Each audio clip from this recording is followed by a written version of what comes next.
Hello friends. Hello friends. Today we are discuss chapter number second, nutrition in plant. First हमारी heading होगी पादपों में पोषण। तो पोषण किसे कहते हैं? सजीवों द्वारा अपने स्वास्थ्य या की वृद्धि और विकास के लिए भोजन के रूप में आवश्यक पोषक तत्व हैं, उनको ग्रहण करने की प्रक्रिया प्रोसेस को ही क्या कहते हैं? पोषण कहते हैं। तो सजीवों द्वारा भोजन की आवश्यकता क्यों होती है जीवों में? तो उनकी वृद्धि विकास क्षतिग्रस्त भाग है, उनकी मरम्मत रख रखाव के लिए किसकी आवश्यकता होती है? भोजन की आवश्यकता होती है।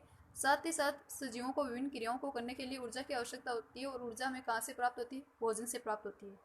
नेक्स्ट हमारी हेडिंग आती है पोषक तत्व। पोषक तत्व हैं, उनको उनकी मात्रा के आधार पर दो भागों में डिवाइड कर सकते हैं। फर्स्ट है मैक्रो और सेकंड है माइक्रो न्यूट्रिएंट्स। मैक्रो न्यूट्रिएंट्स कौन से होते हैं? वृहत मात्रिक पोषक तत्व वे तत्व हैं जिनकी पौधे को अधिक मात्रा में आवश्यकता होती है, यानी कि इनकी मात्रा की अगर हम बात करें तो 0.2% से 0.4% तक है, वो पौधे को इनकी आवश्यकता होती है। For example carbon, hydrogen, oxygen, nitrogen, magnesium, potassium, calcium, ये इसके एग्जाम्पल हैं।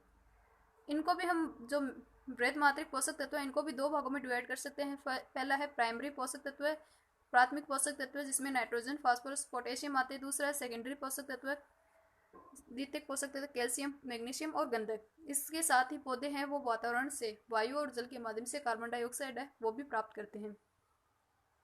दूसरा आता है सूक्ष्म मात्रिक पोषक तत्व है। पौधे को इनकी बहुत कम आवश्यकता है, यानी कि 0.2% से भी कम मात्रा है उनकी आवश्यकता होती है, लेकिन यदि इनकी कमी हो तो पौधे क्या हो जाते हैं? रोगग्रस्त हो जाते हैं।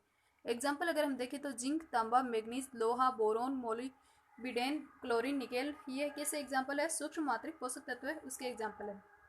नेक्स्ट हमारी हेडिंग आती है पोषण के आधार पर जो पादप हैं उनको डिवाइडेशन कितने भागों में कर सकते हैं? तो पोषण के आधार पर पादपों का वर्गीकरण। पहला आता है स्वपोषी। वे पादप जो सूर्य के प्रकाश से अपना भोजन स्वयं बना लेते हैं उनको क्या कहते हैं? स्वपोषी। इसके बेस्ट एग्जाम्पल है हमारे पेड़ पौधे। पोषण की इस प्रक्रिया को मेथड को क्या कहते हैं? स्वपोषण कहते हैं। जो मेथड है उसे क्या कहते हैं? स्वपोषण कहते हैं।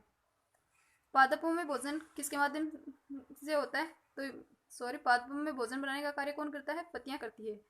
पत्तियों में क्या पाए जाते हैं? छोटे छोटे रंध्र पाए जाते हैं। उन रंध्रों को क्या कहते हैं? स्ट्रोमा।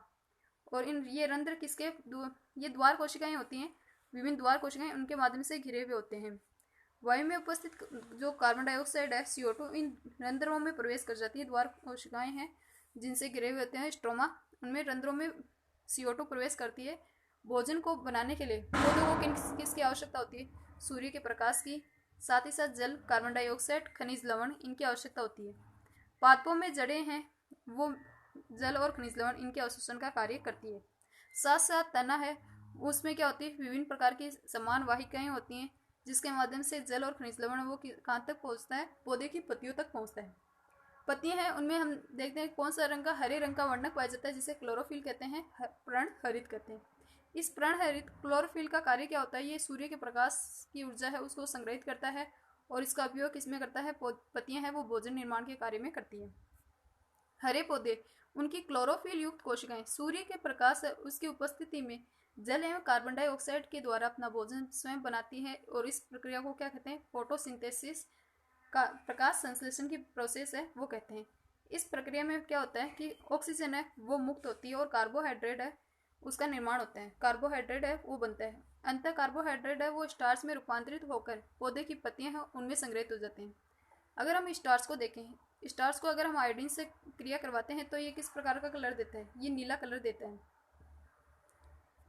नेक्स्ट आता है सेकेंड नंबर के हमारे जीव आते हैं वो होते हैं परजीवी, जो दूसरे पर डिपेंड होते हैं। कुछ पादप हैं उनमें क्या नहीं होता है? क्लोरोफिल नहीं पाया जाता है, इस कारण वे अपना भोजन है वो स्वयं नहीं बना सकते और दूसरे पौधे हैं उन पर डिपेंड होते हैं। बेस्ट एग्जाम्पल अगर हम देखें तो वो है अमरबेल, कसकुटा। ये किसी अन्य पौधे पर क्या होती है? लिपटी हुई होती है। तो जिस पौधे पर ये लिपटी हुई होती है उस पौधे को क्या कहते हैं? परपोषी कहते हैं। और ये जो अमरबेल है, कसकुटा, इसको क्या बोलते हैं? परजीवी कहते हैं। इसी के साथ थर्ड हमारे आते हैं कीट भक्षी पादप, जो कीटों का भक्षण करते हैं। वो जीवित रहने के लिए उनको पकड़ लेते हैं, उनको पचा लेते हैं। वो क्या कहलाते हैं? आपके कीट भक्षी पादप कहलाते हैं। फॉर एग्जाम्पल अगर हम देखें ड्रोसेरा, डायोनिया, यूट्रिक्लेरिया, घटपंडी पादप है वो कौन से पादप हैं? कीट भक्षी पादप है। ये मेनली कीटों का भक्षण क्यों करते हैं? ये दलदली एरिया में पाए जाते हैं जिसकी वजह से इन्हें नाइट्रोजन की आवश्यकता होती है, और ये नाइट्रोजन की आपूर्ति किसके माध्यम से करते हैं? कीटों के माध्यम से करते हैं। इनमें जो इस प्रकार की जो लीवर्स पत्तियाँ होती हैं वो घड़े के रूप में संरचना है उसमें रूपांतरित हो जाती है, जिसमें कीट फंस जाता है और है ना बाद में ये उनको पचा लेते हैं। कीट पक्षी के पौधे हैं, उन्हीं का एक एग्जाम्पल है ड्रोसेरा। ड्रोसेरा है वो कीट पक्षी पादप है, उन्हीं का एग्जाम्पल है। नेक्स्ट ये आता है कि पादपों में भोजन के रूप में कीटों की आवश्यकता क्यों होती है। एक क्वेश्चन ये बन सकता है, तो इसका आंसर होगा ये पादप है वो दलदली क्षेत्रों में पाए जाते हैं, जिन क्षेत्रों में क्या होते हैं नाइट्रोजन अपर्याप्त मात्रा में होती है। ये पादप है वो कीटों की सहायता से नाइट्रोजन है उसकी पूर्ति करते हैं, इसलिए इनको कीट भक्षी पादप है वो कहते हैं। आपके 4th नंबर के आते हैं मृतजीवी पादप। मृतजीवी पादप है उनको सामान्य भाषा में अगर हम देखें तो फफूंद कहते हैं और विज्ञान की भाषा में इनको कवक कहा जाता है। ये सड़े गले पदार्थ हैं, उनकी सहायता से है वो अपना भोजन बनाते हैं। सड़े गले जो भी पदार्थ होते हैं उनके लिए उनसे अपना ये भोजन है पोषण है वो प्राप्त करते हैं, इसलिए इनको क्या कहा जाता है मृतजीवी पादप है वो कहा जाता है। एग्जाम्पल हम देखें तो एक मोनोट्रोपा है, इसका बेस्ट एग्जाम्पल है। गोबर पर जो भी छत्रक देखने को मिलते हैं बरसात के दिनों में वो एग्जाम्पल है। साथ ही साथ म्यूकर और एगेरिस ये इसके बेस्ट एग्जाम्पल है।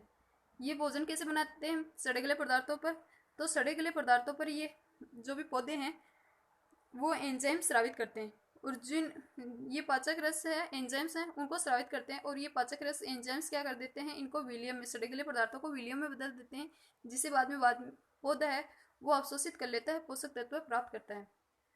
नेक्स्ट 5वें नंबर पर आते हैं हमारे सहजीवी पादप। सहजीवी पादप है इसका बेस्ट एग्जाम्पल है लाइकेन।